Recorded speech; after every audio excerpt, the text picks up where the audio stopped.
بسم الله الرحمن الرحيم. أعوذ بالله من الشيطان الرجيم. قل لا يعلم من في السماوات والأرض الغيب إلا الله وما يشعرون أيان يبعثون بل ادارك علمهم في الآخرة بل هم في شك منها عمون. وقال الذين كفروا أإذا كنا ترابا وآباؤنا أئنا لمخرجون لقد وعدنا هذا نحن وآباؤنا من قبل إن هذا إلا أساطير الأولين. قل سيروا في الأرض فانظروا كيف كان عاقبة المجرمين. ولا تحزن عليهم ولا تكن في ضيق مما يمكرون. ويقولون متى هذا الوعد إن كنتم صادقين. قل عسى أن يكون ردف لكم بعض الذي تستعجلون وإن ربك لذو فضل على الناس ولكن أكثرهم لا يشكرون. وإن ربك ليعلم ما تكن صدورهم وما يعلنون. وما من غائبة في السماء والأرض إلا في كتاب مبين. السلام عليكم ورحمة الله وبركاته. بسم الله الرحمن الرحيم. الحمد لله رب العالمين والصلاة والسلام على سيد المرسلين نبينا محمد وعلى آله وصحبه أجمعين. أما بعد فقد قال الله تعالى في القرآن الكريم فاستقم كما أمرت ومن تاب معك ولا تطغوا. وقال المؤلف رحمه الله تعالى الفصل الخامس في بيان مفاهيم خاطئة في تحديد العبادة. العبادة توقيفية بمعنى أنه لا يشرع شيء منها إلا بدليل من الكتاب والسنة وما لم يشرع يعتبر بدعة مردودة كما قال النبي صلى الله عليه وسلم من عمل عملا ليس عليه أمرنا فهو رد. আল্লাহ পাকের সমস্ত প্রশংসা সালাত এবং সালাম নাযিল হোক প্রিয় নবী সাল্লাল্লাহু আলাইহি সাল্লামের উপর।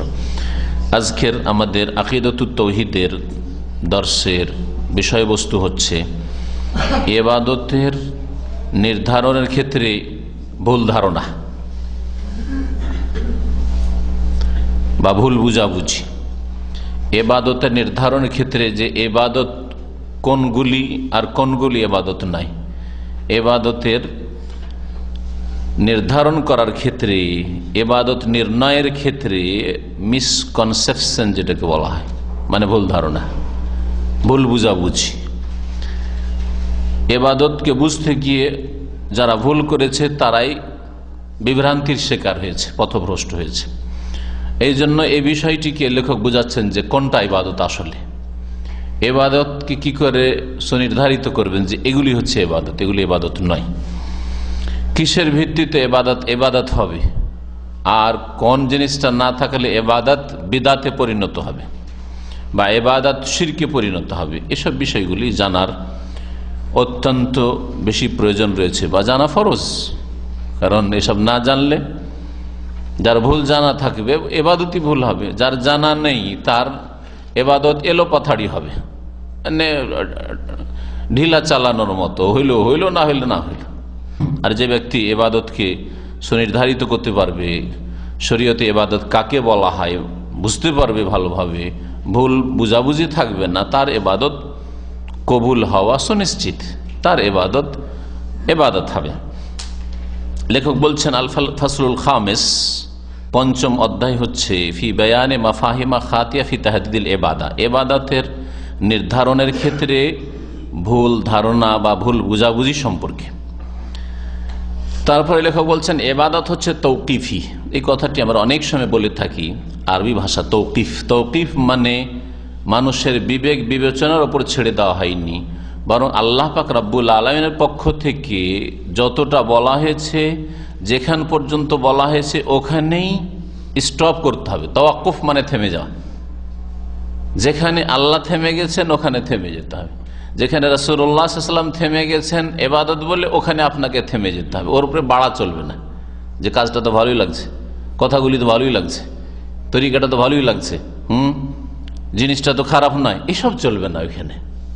তৌকিফ মানে আপনাকে থামিয়ে দেওয়া, যেখানে হয়েছে সেখানে আপনি থেমে যাবেন। ওয়াক্কাফা ইউআক্কিফু মানে হচ্ছে থামিয়ে দেওয়া। এজন্য আজকাল ওই আপনার ট্রাফিক পুলিশ যদি আপনাকে থামতে বলে, বলছে ওয়াক্কিফ, বলছে না? হ্যাঁ, আর এইখান থেকেই পার্কিংকে মওকিফ বলা হচ্ছে না? মওকিফ। ওয়াকাফা ইয়াকিফু মানে নিজে থেমে যাওয়া, আর ওয়াক্কাফা ইউআক্কিফু মানে হচ্ছে কাউকে থামিয়ে দেওয়া। তো আল্লাহ পাক রব্বুল আলামিন বা তার রাসূল সাল্লাল্লাহু আলাইহি সাল্লাম, হ্যাঁ, অর্থাৎ ওহীতে আল্লাহ পাক থামিয়েছেন বা রাসূল থামিয়েছেন, মানে ওহীতে। ওহী যেখানে আপনাকে থামিয়ে দিয়েছে ইবাদতের ক্ষেত্রে, সেখানে থামতে হবে, তার উপরে আগে বাড়ানো চলবে না, আগে বাড়া যাবে না তার উপর। ইবাদত হচ্ছে তৌকিফি, বেমানা এর অর্থ হচ্ছে আন্নাহু লা ইউশরাউ শাইউম মিনহা ইল্লা বিদালিল মিনাল কিতাব ওয়াস সুন্নাহ। ইবাদত তৌকিফির অর্থ হচ্ছে যে এমন কোন ইবাদত শরীয়ত সম্মত হতে পারে না যার দলিল কোরআন সুন্নায় নেই। কোরআন সুন্নায় যার দলিল আছে যে হ্যাঁ করো, করবেন, বলো, ইবাদত হিসাবে বলবেন, হ্যাঁ, আর যার দলিল কোরআনে কারীমে নেই, রাসূলুল্লাহ সাল্লাল্লাহু আলাইহি ওয়াসাল্লামের হাদিসে নেই, মানে ওহীতে নেই, সেটা ইবাদত নেই। যতই সুন্দর লাগুক না কেন আপনাকে, যতই সমর্থন পান না কেন আপনি মানুষের, কিন্তু মানুষের সমর্থন দিয়ে, মানুষের মেজরিটি দিয়ে ইবাদতকে নির্ধারণ করা যায় না। ইবাদত নির্ধারিত করতে হবে কোরআন সুন্নাহ ভিত্তিক। খুব সহজ ভাষায় এর উদাহরণ বুঝেন। এশার ফরজ নামাজ কয় রাকাত পড়ে এলেন? 4 রাকাত। কেউ যদি বলে 4 রাকাত যদি ভালো লাগে, তো 6 রাকাতকে মন্দ লাগবে নাকি? 4 রাকাতটাই যদি এত সুন্দর লাগে, তো 6 রাকাত কি মন্দ লাগবে? মানুষের বিবেক বলে ভালো কাজ, মন্দ কাজ কি? একে বাটমারি করে বেড়াচ্ছে, হ্যাঁ, একে কোনো মেয়ের পিছনে ঘুরে বেড়াচ্ছে, একে কোনো হারাম জিনিস খেয়ে বেড়াচ্ছে, তাই না? কি চরিত্র খারাপ করছে? ও তো মসজিদ বসে, আপনি চলে এলেন 4 পড়ে, আর 6 রাকাত ওতে অ্যাড করে 6 রাকাত পড়লো, হ্যাঁ, 2 রাকাত আর অ্যাড করে 6 রাকাত পড়লো, মন্দ কাজ কি করলো? তাহলে বিবেকের উপর যদি ইবাদত ছেড়ে দেওয়া হয়, তাহলে মুসলিম সমাজ ইচ্ছা মতো নামাজ পড়বে। কাউকে ভালো লাগবে যে আমি ফিরে আছি, তারপর আমাকে খুব মন লাগছে ইবাদতে, সুতরাং এশার নামাজ 6 কেন 8ই পড়বো, তুমি 6 পড়বে, আমি 8 পড়বো। হ্যাঁ, কেউ বলবে যে না, আল্লাহ 4 বলেছেন, 4 পড়বো। বলছে আল্লাহ বলেছেন, কিন্তু আল্লাহ নিষিদ্ধ করেননি, বেদাতীদের একটা দলিল। হ্যাঁ, কোথাও কি এই যে কথাটা যে মাজারে যেতে কোথায় নিষেধ আছে? হ্যাঁ, মাজারে চাদর চড়াইতে কোথায় নিষেধ আছে? মাজারে ফুল চড়াইতে কোথায় নিষেধ আছে? বুঝতে পেরেছেন? এইরকম কথা যারা বলে, মিলাদ করতে কোথায় নিষেধ আছে বলেন তো? নাওয়াইতো পড়তে কোথায় নিষেধ আছে? হ্যাঁ, নিয়ত পড়তে কোথায় নিষেধ আছে? যে নিষেধ আছে কোথায়, নিষেধ আছে কোথায়, এই বলে যারা আপনার কাছে দলিল তলব করে, আপনি তার কাছে দলিল তলব করবেন ইবাদতকে আপনি বুঝেন বলে, আর ওই মূর্খ বুঝে না বলে। যেটা প্রমাণ আছে সেটা ইবাদত। প্রমাণ আছে যে নামাজ শুরু হয় আল্লাহু আকবার দিয়ে, আর শেষ হয় সালাম আলাইকুম, আসসালামু আলাইকুম সালাম করলে, তাই না? সালাম ফিরে দিলে নামাজ শেষ হয়ে যায়। এর উপরে যদি আপনি বাড়াইতে চান তাহলে আপনাকে প্রমাণ পেশ করতে হবে। হ্যাঁ, নবী করিম সাল্লাল্লাহু আলাইহি সাল্লাম সাহাবায়ে কেরামদের কবরে ফুল চড়ানো হয়নি, পাকা করা তো নিষেধ আছে, ফুল চড়ানো হয়নি, চাদর চড়ানো হয়নি, সুতরাং কারো কবরে চাদর চড়ানো চলবে, ফুল চড়ানো চলবে না। নবী সাল্লাল্লাহু আলাইহি সাল্লামের জন্মদিবস পালন করা হয়নি, নবী সাল্লাল্লাহু আলাইহি ওয়াসাল্লাম করেননি, তার সাহাবীরা করেননি। হ্যাঁ, মৃত ব্যক্তির নামে কোরআন খানি করে বক্সানো নবী সাল্লাল্লাহু আলাইহি ওয়াসাল্লাম করেননি। নবী সাল্লাল্লাহু আলাইহি ওয়াসাল্লাম বিবি ইন্তেকাল হয়েছে, তার মেয়েদের ইন্তেকাল হয়েছে, তার বহু সাহাবায়ে কেরাম ইন্তেকাল হয়েছে, কারো তিনি বক্সাননি। সুতরাং আপনি বলবেন যে নিষেধ কোথায় আছে কোরআন খানি করতে, কোথায় নিষেধ আছে কোরআন পড়ে বক্সাইতে, নামাজ পড়ে বক্সাইতে? এই যুক্তি চলবে না। এই যুক্তি করেন তাহলে আপনাকে আপনার যুক্তি দিয়েই বলিয়ে নেব যে এগুলি বিদাত। আপনাকে জিজ্ঞেস করব যে জোহরের নামাজ আমি 6 রাকাত পড়বো, কোথায় নিষেধ আছে? আপনি বলবেন যে আপনি বিদাতি। আপনি বিদাতি বলবেন যে আমি বিদাতি, 6 পড়তে চাই, তাই না? আমি বলবো সকাল 10টার সময় আজান দেবো আর জামাত করে 3 রাকাত নামাজ পড়বো বা 2 রাকাত নামাজ পড়বো, তো এই বিদাতি বলবে আপনি বিদাতি। কেন? এর প্রমাণ নাই। তো আপনারটার প্রমাণ কোথায় আছে? নামাইতে পড়ার প্রমাণ কোথায় আছে? তো বিদাত বোঝা খুব সহজ, আর এবাদত বোঝা সহজ যদি মানুষ বুঝার চেষ্টা করে। কোন কথাটি বুঝতে হবে? যে এবাদত হচ্ছে তৌকিফি, অর্থাৎ আল্লাহর পক্ষ থেকে যেখানে থামিয়ে দেওয়া হয়েছে আল্লাহ পাকের কিতাবে কোরআনে কারিমে, রাসূলুল্লাহ সাল্লাল্লাহু আলাইহি ওয়াসাল্লাম হাদিসে, সেখানে থেমে যেতে হবে। এর মানে তৌকিফি। ওরই ব্যাখ্যা করলেন যে শরীয়তে এমন কোন ইবাদতই চলবে না যার দলিল কোরআন অথবা সুন্নাহয় নেই। ওয়ামালাম ইউশরা ইউতাবারু বিদআতান মারদুদা, আর যেটা শরীয়তে নেই আর আপনি বলছেন কাজটা তো ভালো, যেমন উদাহরণ দিলাম নামাজের, ওই রকমই বিভিন্ন জিনিসের উদাহরণ আপনি দিতে পারেন। হজের ক্ষেত্রে গিয়ে মেনায় অবস্থান করবেন, আরাফায়, মুজদালিফায়। কেউ যদি বলে যে আমি সুর পাহাড়ের গুহায় একদিন অবস্থান করব, হেরা পাহাড়ের গুহায় আরেকদিন অবস্থান করব, তো কি বলবেন? ওকে কি বলবেন? ও বলবে যে আমি কি মন্দ কাজ করেছি?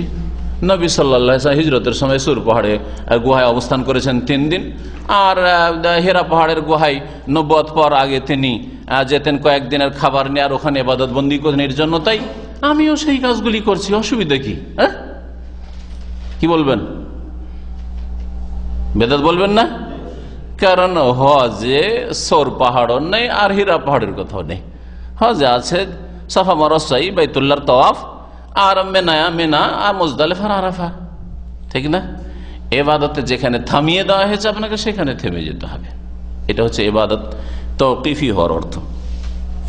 শরীয়তে যা নেই তা যদি ইবাদত মনে করে যে এর মাধ্যমে নেকি হাসিল করব। মিলাদ যারা করে নেকির আশা করে নাকি? নবীর ঈদে মিলাদুন নবী করব, জন্মবার্ষিকী পালন করব 12 রবিউল আউয়ালে, এতে কত যে নেকি পাবো এই আশা নিয়ে না করছে। শরীয়তে যেটা নেই সেটাকে যদি শরীয়ত মনে করে, নেকির আশা রাখে, তাতে ইউতাবারু বিদআতান মারদুদা, তাহলে সেটা প্রত্যাখ্যাত বিদআত বলে গণ্য হবে। কামা কালা নবী সাল্লাল্লাহু আলাইহি ওয়াসাল্লাম, নবী করিম সাল্লাল্লাহু আলাইহি ওয়াসাল্লাম বলেছেন, মান আমিলা আমালান লাইসা আলাইহি আমরুনা ফাহুয়া রাদ্দুন, কেউ যদি এমন কোন আমল করে যার ওপর আমার আদর্শ নেই, লাইসা আলাইহি আমরুনা, আমার নির্দেশ এইরকম নেই বা আমার আদর্শ এরকম নেই, ফাহুয়া রাদ্দুন, সেটা প্রত্যাখ্যাত, সেটা মারদুদ, আল্লাহ পাক কবুল করবেন না। এই মারদুদুন আলাইহি, রাদ্দুন মানে মারদুদুন আলাইহি আমালু, তার কর্মটি, তার আমলটি তার মুখে ছুঁড়ে মারা হবে, তার দিকে নিক্ষেপ করে দেওয়া হবে। লা ইউকবালু মিনহু, তার পক্ষ থেকে সেটা কবুল করা হবে না। তাহলে আমলটা কবুল হলো না। আপনি একটা বিদআতি কাজ করলেন, মানে নবী সাল্লাল্লাহু আলাইহি ওয়াসাল্লাম করেননি, তার খোলাফায়ে রাশেদিন করেননি, সাহাবীরা জানলেন না, আপনি সেই কাজটা শুরু করলেন। ঈদে মিলাদুন নবী ধরেন, আর আপনি কাউকে বক্সানোই ধরেন, আর আপনি নামাজ পড়ার ক্ষেত্রে নাওয়াইতে দিয়ে শুরু করলেন, যায় নামাজের দোয়া দিয়ে শুরু করলেন, এগুলি ধরেন। এইরকম যে কোনো একটা কাজ ধরেন যেটা কোরআন এবং হাদিসের দলিল দ্বারা প্রমাণিত নয়, এইরকম কাজ যদি করেন তো হাদিস বলছে সেটা কি? প্রত্যাখ্যাত, মানে কবুল হবে না, তাই না? মরদুদ, তাকে ফিরিয়ে দিয়ে দেওয়া হবে, তো কবুল হবে না। কবুল হবে না আর গুনাহ হবে না নাকি? গুনাহ হবে কি হবে না? কি জন্য গুনাহ হবে? আপনি আল্লাহর নাফরমানি করলেন, আল্লাহ যেভাবে শিখিয়েছেন সেভাবে আদায় করলেন না, যেভাবে রাসূলুল্লাহ সাল্লাল্লাহু আলাইহি ওয়াসাল্লাম শিখিয়েছেন সেভাবে আদায় করলেন না, সেই জন্য আপনি আল্লাহ রসুলের নাফরমান, বিদআতকারী, নাফরমান আল্লাহ পাকের এবং রাসূলুল্লাহ সাল্লাল্লাহু আলাইহি ওয়াসাল্লামের। সেই জন্য বাল ইয়াসামু আলাইহি, লেখক বলছেন বরং বিদআত করে গুনাহও হবে, কবুলও হবে না, যে মেহনতটা করলো কোনো ফলও পেল না, আর গুনাহগার হবে সেই ব্যক্তি। লিআন্নাহু মাসিয়া, কারণ নতুন কাজ করা ধর্মের নামে নেকির আশায় হচ্ছে গুনাহ, পাপ, নাফরমানি। মাসিয়াতুন মানে এসিয়ান থেকে নাফরমানি, বিরুদ্ধাচরণ করা আল্লাহ রসুলের। ওয়ালাইসা তা, এটি আনুগত্য করা হলো না, আল্লাহ রসুলকে মানা হলো না। সুম্মা ইন্নাল মানহাজ আস-সালিম ফি আদাইল ইবাদাতিল মাশরুআতি হুয়া আল ইতিদাল বাইনা আত-তাসাহুল ওয়াত তাকাসুল ও বাইনা আত-তাশাদ্দুদ ওয়াল গুলু। আর তারপরে ইবাদতের ক্ষেত্রে আরেকটি মূল নীতি জানতে হবে যে শরীয়ত সম্মত ইবাদতের সঠিক পন্থা হচ্ছে মধ্যপন্থা অবলম্বন করা। আল ইতিদাল মানে মধ্যপন্থা অবলম্বন করতে হবে। কিসের কিসের মাধ্যমে, মাঝখানে বা মধ্যখানে? সেটা হচ্ছে অলসতা আর গাফিলতি, অবহেলা, অলসতা একদিকে, একদল এবাদাতে অলস, আর অবহেলা করে থাকে, গাফিল। আর একদল এবাদতের ক্ষেত্রে কট্টর পন্থী আর বাড়াবাড়ি করে। আপনি কট্টরপন্থী হবেন না, বাড়াবাড়িও করবেন না, আল্লাহ পাক যা বলেননি তা রসুল বলেননি সাল্লাল্লাহু আলাইহি ওয়াসাল্লাম, আর আপনি বলছেন যে না, আমাদের আরো বেশি কিছু করার প্রয়োজন রয়েছে। তাহলে আপনি গুলু, বাড়াবাড়ি করলেন, অতিরঞ্জন করলেন, আপনি কট্টরপন্থীদের দলে সামিল হলেন। আর আল্লাহ পাক যা দিয়েছেন তাতে যদি আপনি গাফিলতি করেন, ঘাটতি করেন, ত্রুটি করেন, তাহলে কি করলেন? আপনি অবহেলা করলেন, আপনি অলসতা করলেন। এই দুটোই দলেই কিন্তু বিভ্রান্তিতে রয়েছে। এক দল যারা বাড়াবাড়ি করে, যে আল্লাহ পাক বলেন তার রাসূল বলেন তা করে, বাড়াবাড়ি করে, ধর্মের নামে বাড়াবাড়ি করলো, বাড়াবাড়ি করে গোমরাহ হয়, শিরক বিদআতে লিপ্ত হয়। আর যারা গাফিলতি করে তারা ফাসিক হয়, নাই কাফের হয়ে যায়। এমন ঘাটতি করলো যে তার ইসলামের মূল বিষয়টাই নষ্ট করে ফেললো, যার নামাজ ছেড়েই দিল, তাহলে কুফরি, বড় কুফরি করলো। ঈমান ভঙ্গ করে দিল। নামাজ পড়লো কিন্তু মাঝে মধ্যে পড়ে, মাঝে মধ্যে পড়ে না, জামাতে পড়ে না, ঘরেই পড়ে নাই, 2 ওয়াক্ত 3 ওয়াক্ত একসাথেই পড়ে নাই। তো গাফিলতি রয়েছে, অলসতা রয়েছে, এরাও গুমরাহিতে রয়েছে, তাদের নাফরমানিতে রয়েছে, ফাসিকের জীবন যাপন করে। এই কথাই বলছেন লেখক। সুম্মা, অতঃপর জেনে রাখতে হবে, ইন্নাল মানহাজ আস-সালিম, সঠিক পন্থা হচ্ছে ফি আদাইল ইবাদাতিল মাশরুআ, শরীয়ত সম্মত যে ইবাদতগুলি রয়েছে সেগুলি সম্পাদনের ক্ষেত্রে যে হুয়াল ইতিদাল, মধ্যপন্থা অবলম্বন করবে, বাইনা তাসাহুল ওয়াত তাকাসুল, অবহেলা আর অলসতার মাঝখানে, আর বাইনা তাশাদ্দুদ ওয়াল গুলু, বাড়াবাড়ি আর কঠোরতার মাঝখানে। বাড়াবাড়িও করবে না,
না, সুতরাং ফিতনা থেকে দূরে থাকবো, তাই না? ভালো কথাই তো বলেছিল বাহ্যিক। নবী করিম সাল্লাল্লাহু আলাইহি ওয়াসাল্লাম বললেন যে আমার সুন্নত থেকে মুখ ফিরিয়ে নেবে, আদর্শ থেকে মুখ ফিরিয়ে নেবে। সুন্নত মানে সুন্নত কাজ নয়, আদর্শ। এগুলি আদর্শ। জরুরি যে শরীরকে হক দিতে হবে ঘুমের, শরীরকে হক দিতে হবে দিনে পানাহারের মাঝে মধ্যে, আর শরীরকে হক দিতে হবে মনের চাহিদা, শরীরের চাহিদা পূরণ করতে হবে বিবাহ শাদী করে। যে এগুলো থেকে মুখ ফিরিয়ে নেবে, এসব আদর্শ আম্বিয়া রসুলগণের আদর্শ, আমার আদর্শ। ফালাইসা মিন্নি, সে আমার দলের নয়, সে আমার মধ্যেকার নয়। তাহলে বাড়াবাড়ি করলে নবী সাল্লাল্লাহু আলাইহি ওয়াসাল্লামের দল থেকে বেরিয়ে যায় মানুষ, এই হাদিস প্রমাণ করল। সহিহ বুখারী মুসলিমের হাদিস। ওয়া হুনাকাল আনফিয়াতান মিনান নাস আলা তারফাই নাকিজিন ফি আমরিল ইবাদা। ইবাদতের ক্ষেত্রে, কারণ বিষয়বস্তু হচ্ছে আজকের ইবাদতের নির্ধারণ, যে কোন ধরনের কাজ হলে ইবাদত হবে। প্রথম বিষয়টি জানলেন যে ইবাদত হচ্ছে তৌকিফি, আল্লাহ যেখানে থামিয়ে দিয়েছেন, রাসূল থামিয়ে দিয়ে ওখানে থামতে হবে, বাড়লে হবে না, যে নিষেধ তো নাই, এটা এই চলবে না এটা। আর শরীয়ত সম্মত ইবাদতের ক্ষেত্রে দ্বিতীয় যে এটি জানলাম যে সঠিক পন্থা শরীয়ত সম্মত ইবাদতের হচ্ছে যে মধ্যপন্থা অবলম্বন করবে, ওতে ঘাটতি আর অবহেলাও করবে না, আর বাড়াবাড়ি আর অতিরঞ্জনও করবে না, কট্টরপন্থী হবে না। ইবাদতের ক্ষেত্রে দুই দল আছে মানুষের, আর দুটোই দল দুই কিনারায় চলে গেছে, দুই দিকে চলে গেছে। আর আরেকটি দল মধ্যমপন্থী। মধ্যমপন্থী হইতে হয়, মধ্যম পন্থা অবলম্বন করতে হবে। বলছেন যে এই বিষয়ে ফিয়াতান মিন নাস, মানুষের দুটি দল রয়েছে। আল্লাহ তারফাই নাকিদিন ফি আমরিল ইবাদ, ইবাদতের ক্ষেত্রে পরস্পর দুই বিরোধী দিককে অবস্থান নিয়েছে, হ্যাঁ, বা দুই বিপরীত দিকে অবস্থান নিয়েছে। এটা একটা দিক, ওর সোজা বিপরীত দিক হচ্ছে এই দিকে, আর এক বিপরীত দিকে অবস্থান নিয়েছে। এইদিকে এক দল অবস্থান নিয়েছে, এইদিকে আর এক দল অবস্থান নিয়েছে, অথচ দুই দলকে মাঝামাঝি সিরাতে মুস্তাকিমে আসা উচিত ছিল। আল ফিয়াতুল উলা প্রথম দল, কাসসারাত ফি মাফহুমুল ইবাদাহ, এটা আরেকটা নতুন বিষয়। বলছেন যে এক দল আছে যারা ইবাদতের অর্থ অত্যন্ত সংকীর্ণ করেছেন। ইবাদতের অর্থ এত সীমিত তাদের কাছে, ইবাদত মানে মসজিদ। যেমন হিন্দুদের কাছে পূজা পাঠ মানে মন্দির, খ্রিস্টানের কাছে তাদের ধর্মীয় কাজ মানে হচ্ছে চার্চ, ঠিক তেমনি মুসলিমদের আজকালকার যুগে সংখ্যাগরিষ্ঠ এইরকম হবে যে ইসলাম ধর্ম আর ইবাদত বন্দেগী মানে মসজিদ, ইবাদত বন্দেগী মানে মসজিদ। এটা ইবাদত সম্পর্কে যে ধারণা, ইবাদত সম্পর্কে যে কনসেপ্ট, এটা হচ্ছে সেকুলার ইজমের জন্ম দেওয়া। হ্যাঁ, ধর্ম নিরপেক্ষতা এই ইবাদত সম্পর্কে সংকীর্ণ আর সীমিত একটা ধারণা দিয়েছে, সীমিত করে দিয়েছে ইবাদতকে, যে ইবাদত মানে তোমার পার্সোনাল বিষয়, মনের বিষয়,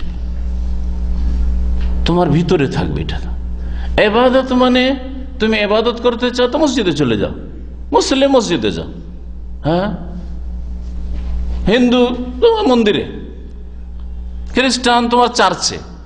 হিন্দু ধর্ম, খ্রিস্টান ধর্ম, সেই ধর্মগুলি পূর্ণাঙ্গ জীবন বিধান না।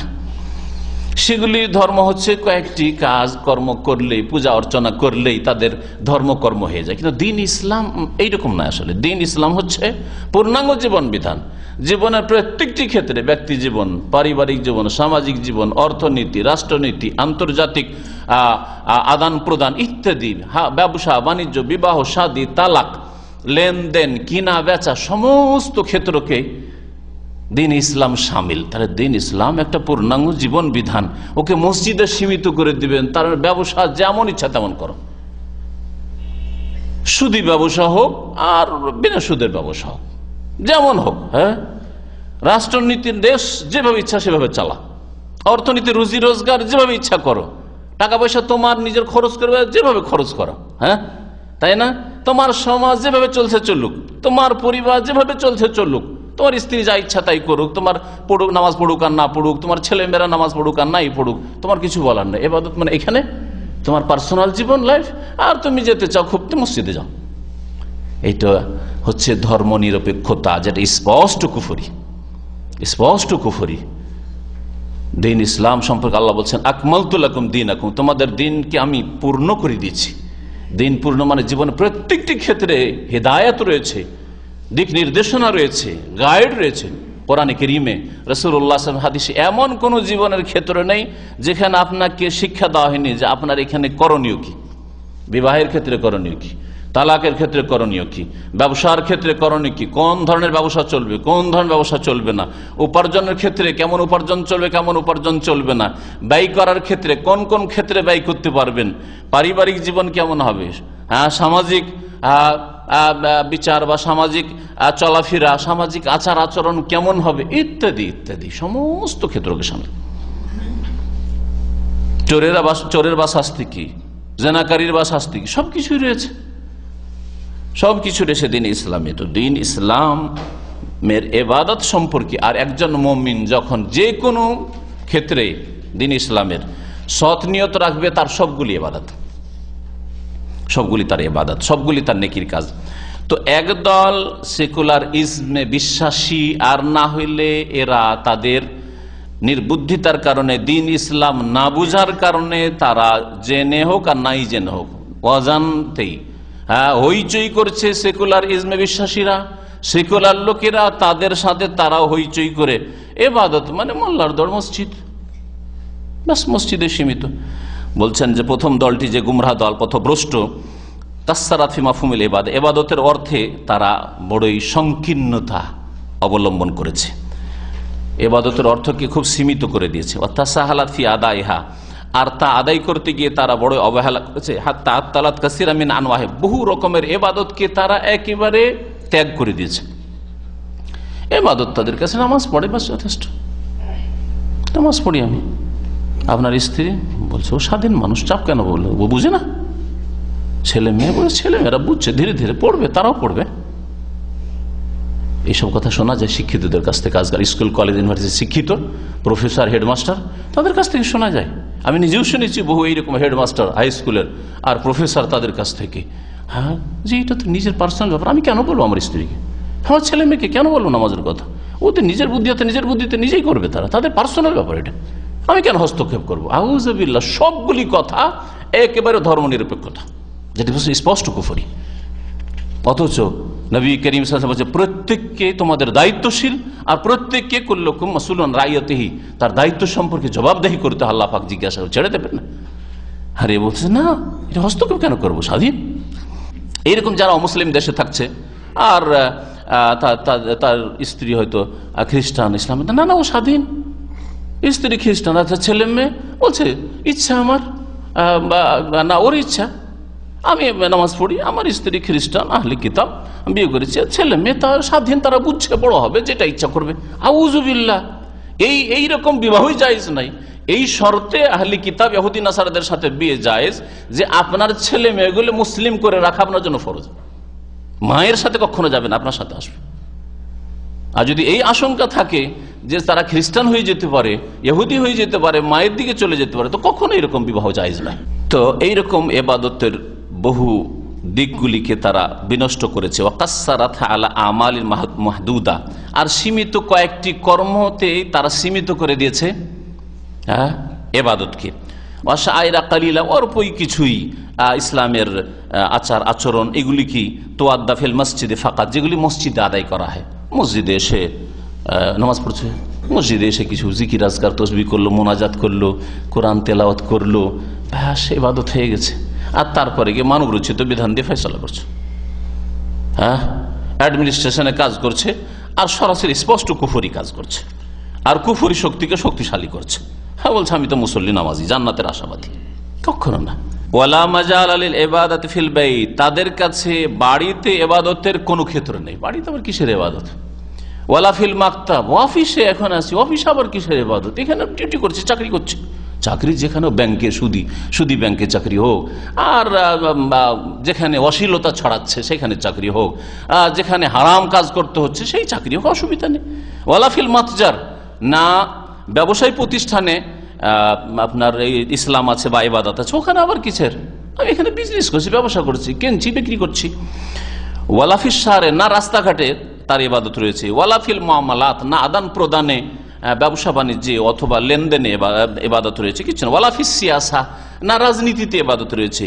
ওয়ালাল হুকম ফিল মুনাজাত, না ঝগড়া বিবাদ দ্বন্দ্ব বিচার বিভাগে আর ফয়সালা করার ক্ষেত্রে ইবাদত রয়েছে। না না না না, আদালত পশ্চিমা আইন দিয়ে পরিচালিত হবে, সংসদ পশ্চিমা আইন দিয়ে সেখানে আইন পাশ হবে।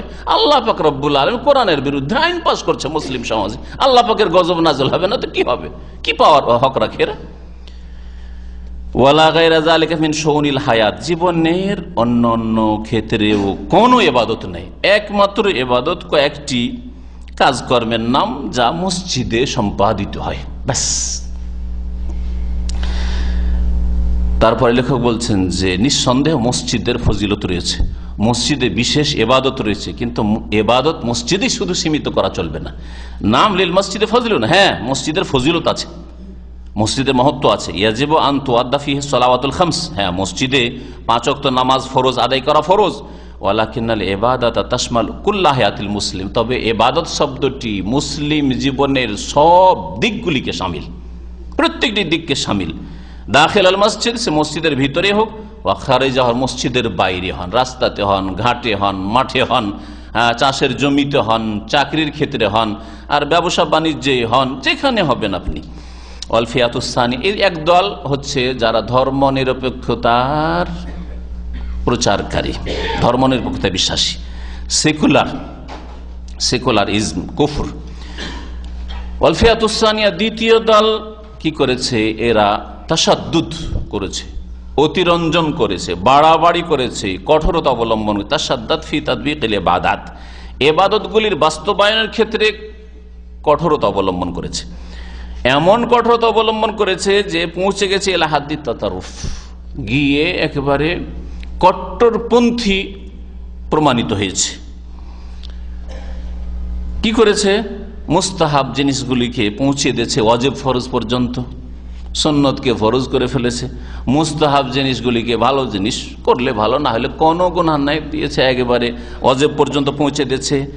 আর অনেক হালাল জিনিস, বৈধ জিনিসকে হারাম করে ফেলেছে। হারামাত বাদাল মুবাহাত, কিছু কিছু মুবাহ জায়েজ জিনিসকে হারাম করে ফেলেছে। যেমন একটু আগে উদাহরণ দিলাম, প্যান্ট শার্টকে হারাম করে ফেলেছে, দাঁড়িয়ে পেশাব করাকে একবার হারাম ইহুদি নাসারাদের কাজ মনে করে ফেলেছে, আর টুপি মাথায় দেওয়া ফরজ করে ফেলেছে, হ্যাঁ হিসাব করে ফেলেছে।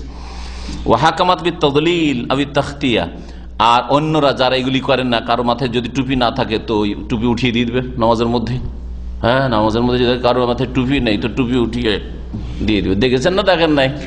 দিয়ে দিবে। হ্যাঁ হ্যাঁ, আজ দাঁড়িয়ে পেশাব করতে দেখে তো মারু খেতে হইতে পারে। মুসলিম গ্রামের আশেপাশে কোথাও যদি পেয়ে নেই মোল্লারা দাঁড়িয়ে পেশাব করতে, কোন ইহুদি নাসারা আমাদের গ্রামে আসলো রে, হ্যাঁ, অথচ দাড়ি রাখে না, কিছু বলবে না, চোখের সামনে দাড়ি কাটছে, ও নিজেই, ওই মোল্লাজি হয়তো সেলুন খুলে রেখেছে, সেলুনের হারাম ইনকাম করছে, বুঝতে পেরেছেন? ওয়াহাকামাত বিত তাদলিল আবি তাখতিয়া, অন্যদেরকে গোমরা পথভ্রষ্ট বলে এসব ভ্রান্ত ধারণা ভিত্তিতে, অথবা আবি তাখতিয়া আলামান খালাফ মানহাজা, তাদের রাস্তার বিপরীত কেউ যদি চলে, তাদের সাথে কেউ যদি মতবিরোধ করে, তাহলে তাদেরকে বলে তোমরাই ভুল করছো, হ্যাঁ তোমরাই ভুল পথে আছো।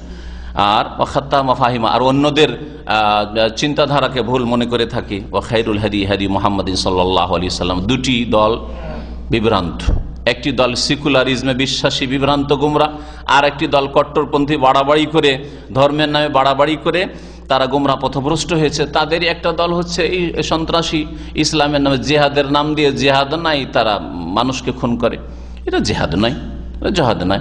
তো এই এক বাড়াবাড়ি, এরা এই দলের শামিল। আর অন্যদেরকে মনে করে যারা জেহাদের কথা বলে যারা মুনাফিক, হ্যাঁ গুমরা করলো, বললো কি বললো না, আলেমে দিন কলমা ইকরামকে মুনাফিক বলে, আর না হইলে বলবে এরা হচ্ছে কাপুরুষ, এরা কাপুরুষ, এরা শুধু ওই গরিবের তৌহিদ আলোচনা করে, হ্যাঁ পয়সাওয়ালা ধনীদের তৌহিদের কথা আলোচনা করে না, ধনীদের শিরকের কথা আলোচনা, গরিবের শিরকের কথা আলোচনা করে। তো এরা এই দল। তো একদিকে গুমরাহ যেমন ধর্ম নিরপেক্ষতায় বিশ্বাসী, যারা সেকুলারিজমে বিশ্বাসী তারা গুমরাহ, আজকাল অধিকাংশ জালেম শাসকরা। আর আরেকদিকে গুমরাহ হচ্ছে যারা ধর্মের নামে বাড়াবাড়ি অতিরঞ্জন করেছে, পথভ্রষ্ট হয়েছে। আর মধ্যমপন্থীদেরকে হয় কাপুরুষ বলে, না হয় মুনাফিক বলে, না হয় বলে যাদের ঈমান নেই, এরা শুধু সুবিধাবাদী, এরা নিজের ভোগ বিলাস আয়েশ আরাম চাই, আরামের চাকরি চাই, চলছে এদের রুজি রুটি, বাস এই শীতে বসে আছে, এইসব কথাবার্তা বলে তারা। ওয়া খায়রুল হাদি হাদি মুহাম্মাদিন সাল্লাল্লাহু আলাইহি ওয়াসাল্লাম, আর উত্তম আদর্শ হচ্ছে মুহাম্মদ সাল্লাল্লাহু আলাইহি ওয়াসাল্লামের আদর্শ। ওয়া শাররুল উমুরি মুহদাসাতুহা, আর সবচেয়ে খারাপ নিকৃষ্ট কাজ হচ্ছে নতুন নতুন কাজ ধর্মের নামে। আল্লাহ পাক রব্বুল আলামিন যেন ইবাদতকে বুঝার তৌফিক দান করেন আর মধ্যমপন্থী হওয়ার তৌফিক দান করেন। আল্লাহ পাক রব্বুল আলামিন যেন কোরআন এবং হাদিস সম্মত ইবাদত বন্দেগী আদায় করার তৌফিক দান করেন। শিরক বিদআত থেকেও আল্লাহ পাক বাঁচিয়ে রাখেন, অতিরঞ্জন বাড়াবাড়ি থেকেও বাঁচিয়ে রাখেন, নাস্তিকতা আর ধর্ম নিরপেক্ষতা থেকে আল্লাহ পাক, এসব গুমরাহি থেকে আল্লাহ পাক যেন আমাদের মুসলিমদেরকে, আমাদের আউলাদকে আল্লাহ পাক বাঁচিয়ে রাখেন, আমাদের ছেলে মেয়েদেরকে বাঁচিয়ে রাখেন, আমাদের আগামী প্রজন্মকে আল্লাহ পাক বাঁচিয়ে রাখেন। আল্লাহ পাক আমাদের হেফাজত করেন। ওয়া সাল্লাল্লাহু আলা নবিয়িনা মুহাম্মদ ওয়া আলা আলিহি ওয়া সাহবিহি আজমাইন। আল্লাহ পাক যতটুকু ফ্রিডম দিয়েছে ততটা দিতে হয়, এই কথাটা বললে যদি উদ্দেশ্য করে আল্লাহ পাক যতটা স্বাধীনতা দিয়েছেন ততটা দিতে হয় তো ঠিক আছে। আর এটা উদ্দেশ্য নিশ্চয় করে না, বিশেষ করে পশ্চিমা দেশে যারা থাকে, বিশেষ করে এক শ্রেণীর লোকের আজকাল যাচ্ছে পশ্চিমা দেশগুলিতে, আর সেখানকার নাগরিকত্ব নেওয়ার জন্য খ্রিস্টান ইহুদি বিয়ে করছে, আর তারপরে ছেলে মেয়েদেরকে স্বাধীন ছেড়ে দিচ্ছে, ফ্রিডম দিতে হয়। এরা গুমরাহ, যদিও নামাজি ওয়াইন সাল্লাহ আসাম রোজাদার, তারপরে গুমরাহ এরা। কখনো তারা যার এই নিশ্চয়তা নেই যে আমার ছেলে মেয়েগুলো জান্নাতে যাবে না জাহান্নামে যাবে, খ্রিস্টানের পেট থেকে আমার নুতফা দিয়ে পয়দা হইল, আর ছেড়ে দিলাম গরু ছাগলের মতো, যেদিকে যাবি যা, জান্নাতে যা, না হয় জাহান্নামে যা, এর নাম ফ্রিডম না। আল্লাহ কোরআনে কারীমে বলেছেন কাফের কখনো মুমিনের উপর প্রাধান্য পাবে না। এই জন্য কাফেরকে বিয়ে করেছেন আহলি কিতাবকে আল্লাহ জায়েজ করেছে আপনার জন্য। আপনার ছেলে মেয়েগুলো কখনো প্রাধান্য পাবে না কাফের দিকে যাওয়ার, প্রাধান্য পাবে ইসলামের দিকে আসার। এই আয়াত আর এইরকম বেশ কিছু দলিল রয়েছে, স্পষ্ট আয়াত। ঈমান ইসলাম সবসময় বলবৎ থাকবে। বাপ মা, প্রথম কথা, কোন মুসলিম মহিলার কাফের কাছে, আহলি কিতাব হোক আর মুশরিক হোক, কারো কাছে বিবাহ জায়েজ নয়, হারাম। তাহলে মেয়ে ইহুদি নাসারা বা কাউকে দেওয়া যাবে না, মুসলিম মেয়ে মুসলিমকে দিতে হবে। এমনকি মুসলিম মেয়ে বেনামাজিকে দেওয়া জায়েজ নয়, মুসলিম মেয়ে কবর পূজারীকে দেওয়া জায়েজ নয়। বুঝতে পারছেন না? খেয়ানত বেলায়াতে আপনার অভিভাবক যে আপনি, এতে আপনি এই দায়িত্ব আপনি খেয়ানতকারী হলেন যদি বেনামাজিকে বিয়ে দেন, কবর পূজারীকে পয়সা দেখে চাকরি দিয়ে বিয়ে দেখে বিয়ে দিয়ে দেন, তাহলে বড় খেয়ানত করলেন আপনি। আর এমনিও যে আজকাল বেরিয়ে চলে যাচ্ছে মেয়ে কাফেরের ঘরে, ইহুদি খ্রিস্টানদের ঘরে, পশ্চিমা দেশে মুসলিম মেয়ে, এটা তো কোনো সময় জায়েজ না, কখনো জায়েজ হবে না যতক্ষণ পর্যন্ত মুসলিম না হবে, ইসলাম কবুল না করবে।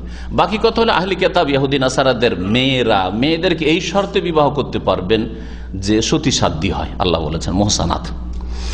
আর তারপরে দ্বিতীয় শর্ত হচ্ছে যে ছেলে মেয়েগুলি বিনা কোনো শর্ত লাগাবার প্রয়োজন নেই, মুসলিম থাকবে।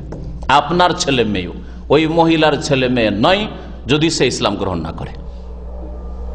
আপনার ছেলে মেয়ে মানে খ্রিস্টান বানাতে পারবে না, ইহুদি বানাতে পারবে না, মুসলিম হবে। ছেলে মেয়ে মানে সদ্ব্যবহার অবশ্যই পাবে, মায়ের খেদমত করবে, মায়ের খরচ চালাবে, মায়ের সাথে মায়ের যা করতে হয় সে আদায় করবে। কিন্তু মা বলবে যে আমি খ্রিস্টান, সুতরাং ছেলে মেয়ে তোমরা আমার দিকে আসো, খ্রিস্টান হয়ে যাও, এইরকম যদি আশঙ্কা থাকে তো বিবাহ করা যাবে না।